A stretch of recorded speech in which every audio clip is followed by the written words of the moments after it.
This is like directly. It's directly. It's a little. Where's your house? Why do you want to know? Why do you want to know? Compared to town. Your face like lit up and like kind of raised your Forgive me for trying to ignore the conversation. It's in the way, it's like it's like southeast. Yeah.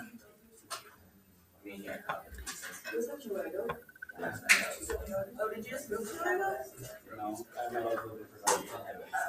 Okay, so we talked about law of cosines. Excuse me, we talked about law of sines. We're talking about law of cosines today. So, law of sines, we're going to go back to, don't write this part down. It's always nice when your teacher says that. Law of sines worked for side, angle, side. We talked about that. Angle, side, angle. And it worked for side, side, angle. But with some, like you're going to have to do sine inverse on this one. Okay. There are two other options that we have. The law of cosines works for side, side, side. Also, I don't think this is correct. This one was angle, angle, side. There we go. And then the law of sines is the one that works for side, angle, side. Okay, so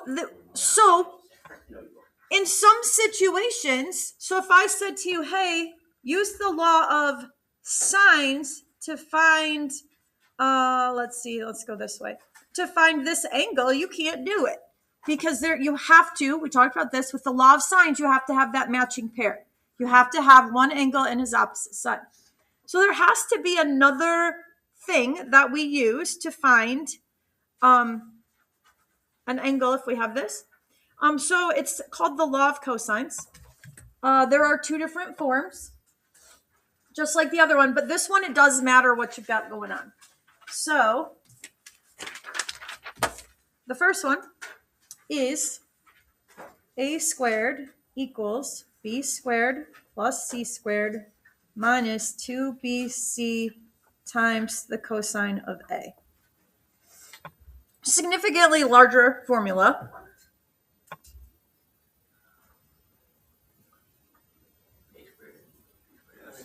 Bro, who figures this out? Is that for, I guess, like side angle side? No. Is that for side angle side? Yes, I'm sorry. It is. And then this one's for Missing an angle, side, side, side.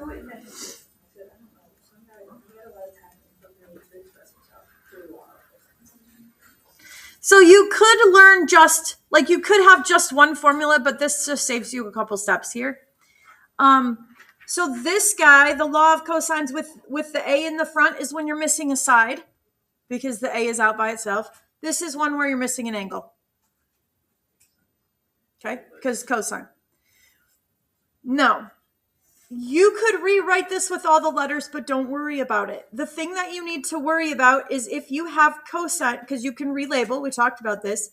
So if you are looking for an angle, this needs to be, no, let me go backwards. If you have this angle, this needs to be the side that's opposite it. So let me give you an example. The top one is for if you are missing an angle. No, a side. Okay, so let's say we have,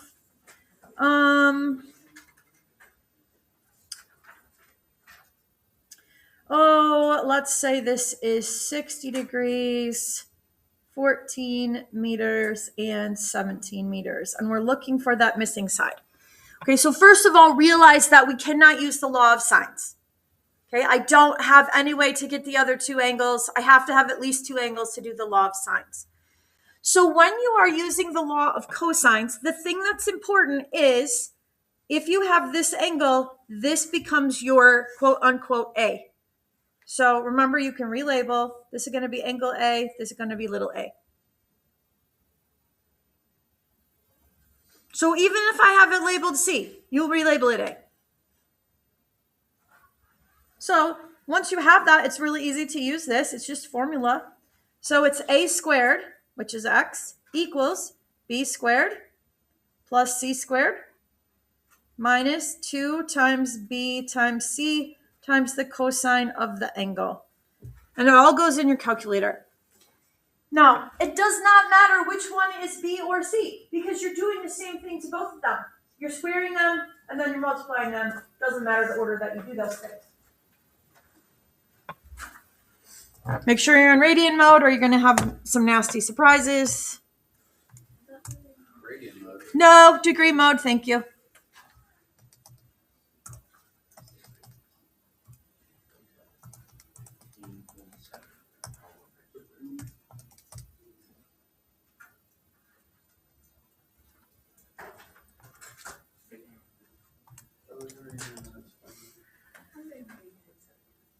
Okay, so you get from all this mess in your calculator, you get what?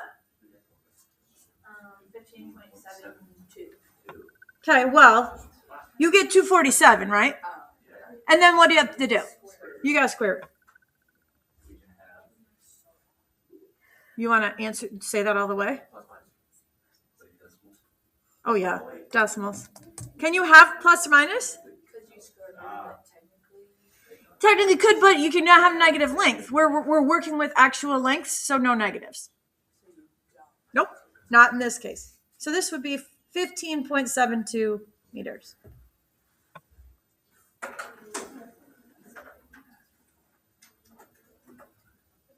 Okay, super easy to use the law of cosines. So let's do one more and then we're going to move on because I don't really need to spend a ton of time on this.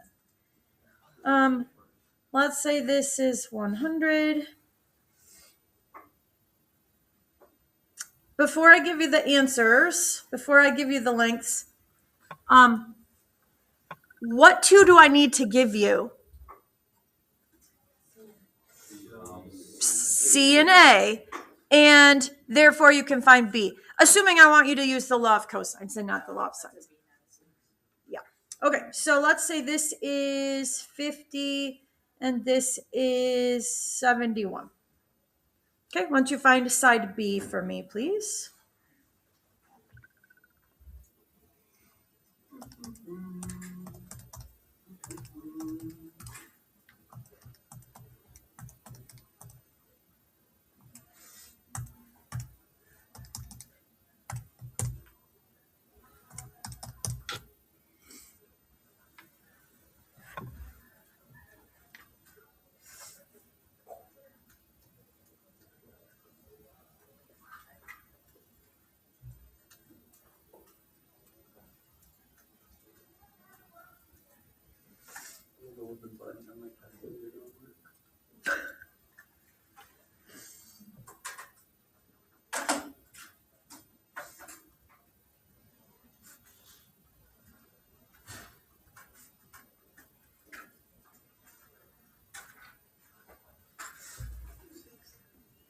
Your big number out of the first piece of the formula.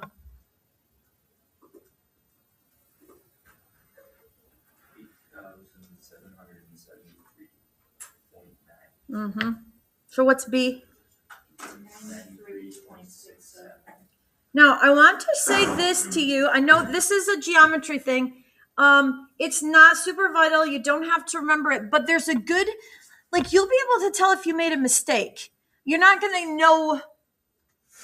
It's not going to tell you if you have the right answer, but you'll be able to catch some mistakes. The largest side should be across from the largest angle. So if you got something smaller than 71 here, you got a problem. Because 100 would be the biggest angle in this triangle. So the biggest side should be over here. So you'll know, like, you're not going to be like, if it's just small thing and you typed 70 instead of 71, we're not going to catch that. But if you screwed up something with negatives or you put sign of 100, like, you can catch some little things like that. So the largest angle should always be opposite of the largest side and vice versa. Okay, now, let's say we have,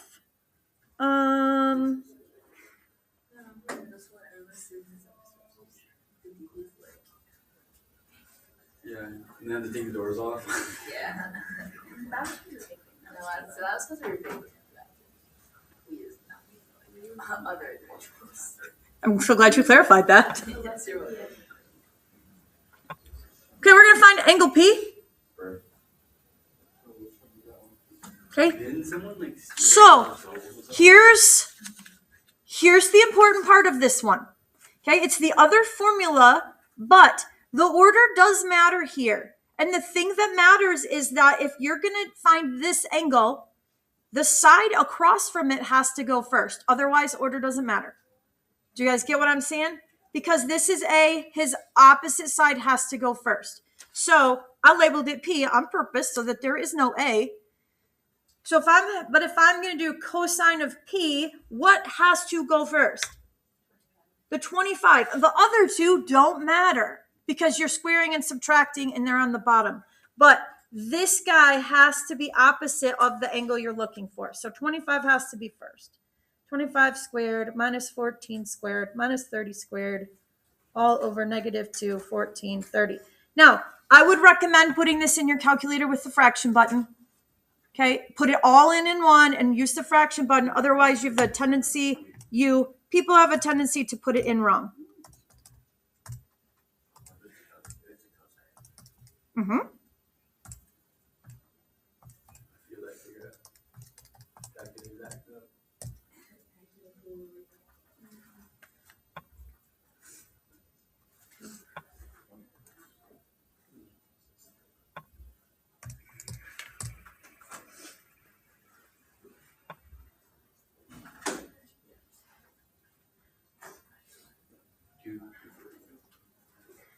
Okay, what I got out of this decimal was 0.561. And then when you cosine inverse, you get, I got 55.9. That's also what I got. Now, if you needed to find the others, okay, I want you to listen to me. This is logic, okay, but it's lazy logic is really what it comes down to. I would rather work smarter and not harder. There you go. That's a much nicer way to say it. You could at this point use the law of sines, but if I use the law of sines, I'm going to have to do sine inverse, and I'm going to have to check for a second triangle. I don't want to do that. So I'm going to use the law of cosines, because, let me pause, cosine inverse has two answers. But it's negative, and we can't have negative angles. So I would rather not think about it. I'd rather type in a little bit more into my calculator and not have to worry about using a second angle with sine inverse. So you can do what you want. Go ahead and use law of sines if you wanted to find the other side, or use the law of cosines because you don't have to worry about doing sine inverse. Personal preference, I would use cosine inverse, but it doesn't matter. I would like you to find, let's go this angle right here. So we'll call him angle M.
Okay, so this is what you should have. If you're finding M, then 14 should be the number in the front. The other order does not matter.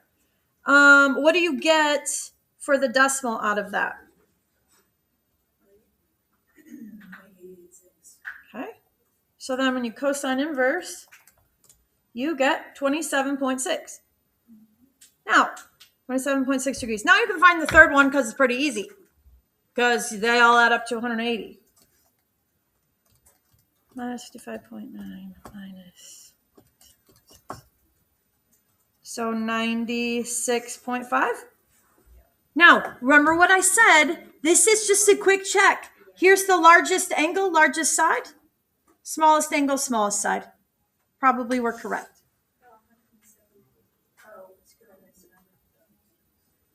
Okay, now we're going to do one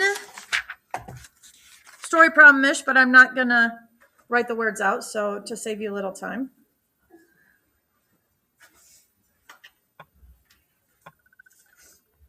So we've got a boat traveling.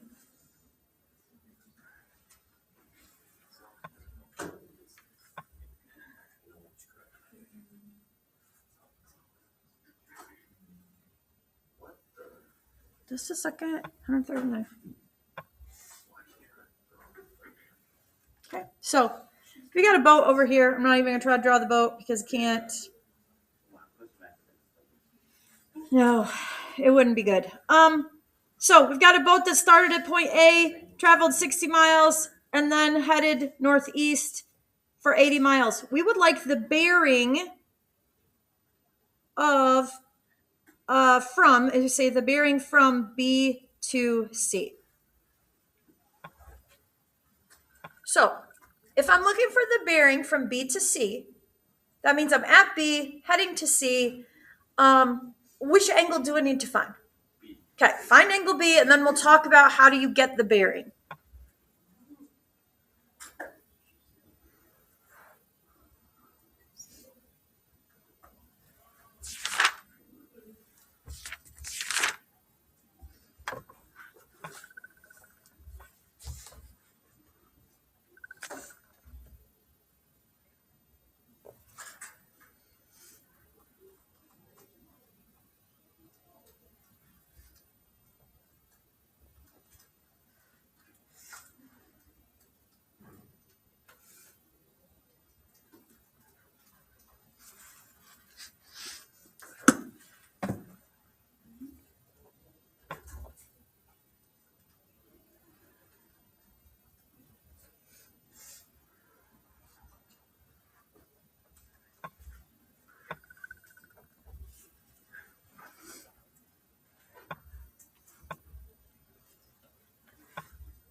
So your cosine was negative, is that what you're saying? It works itself out.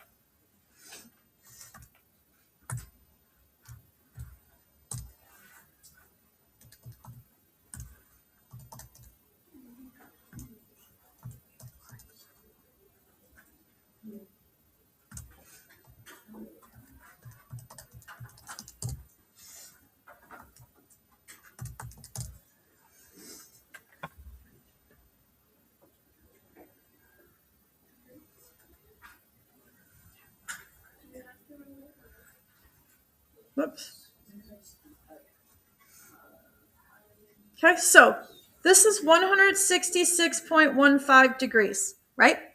So we're looking at the bearing. Okay, we're looking at the bearing. So remember that bearing is measured from north. So we really only want this much. So how do we find only that much? What do we do with our 166? Minus 90. Because we're just taking off this bit of it. We only want this much of it. So minus 90. Yes, so 76.15. Now it's heading because we're just going 0 to 360. If we want to talk bearing, it's north 76.15 degrees east because it's how far off of north we are. 76 degrees off of north. Okay, so there's a couple like that on your homework. Now, we got one more thing to talk about, super quick, super fast. Okay, so let's talk about Heron's formula for area. So Heron's formula says area is equal to the square root of S times S minus A times S minus B times S minus C. Heron had way too much time on his hands.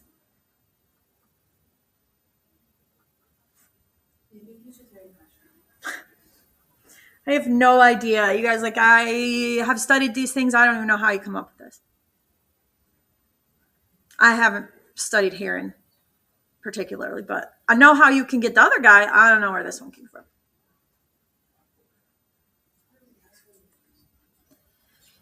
So Heron's formula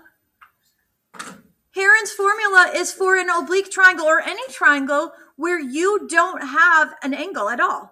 So this is where you have all the sides. So it's super easy to use. My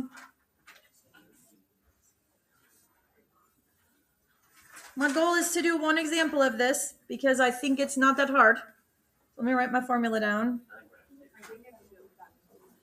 Probably. You just take all the sides and then divide it by 2 and Yep. plug that number in. Yep. Okay, I got it.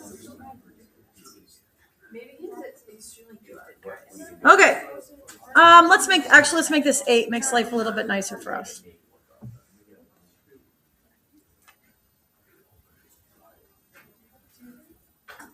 Okay, so if we have this triangle, the first thing that you do, like that little bit on the bottom is important because it tells you what S is. S is 15. Add up the sides, A, B, C, add them up, divide by 2. S is 15. Okay, so 20, 30 divided by 2. So A equals then 15 because it's S. I'm just going to go around. So if 12 is A, what's S minus A?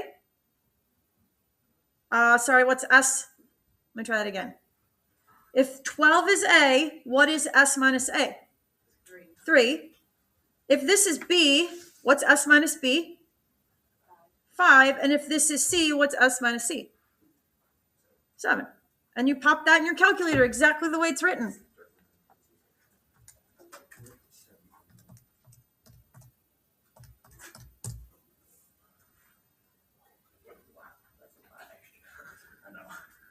So 39.7. 39.69 if you good 2 decimals. Questions on that? Like, that's pretty easy. Yeah. We could probably teach that to 8th graders.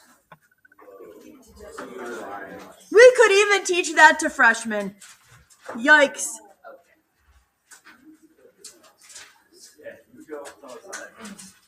Yeah. I didn't say I wanted to. I just said you could.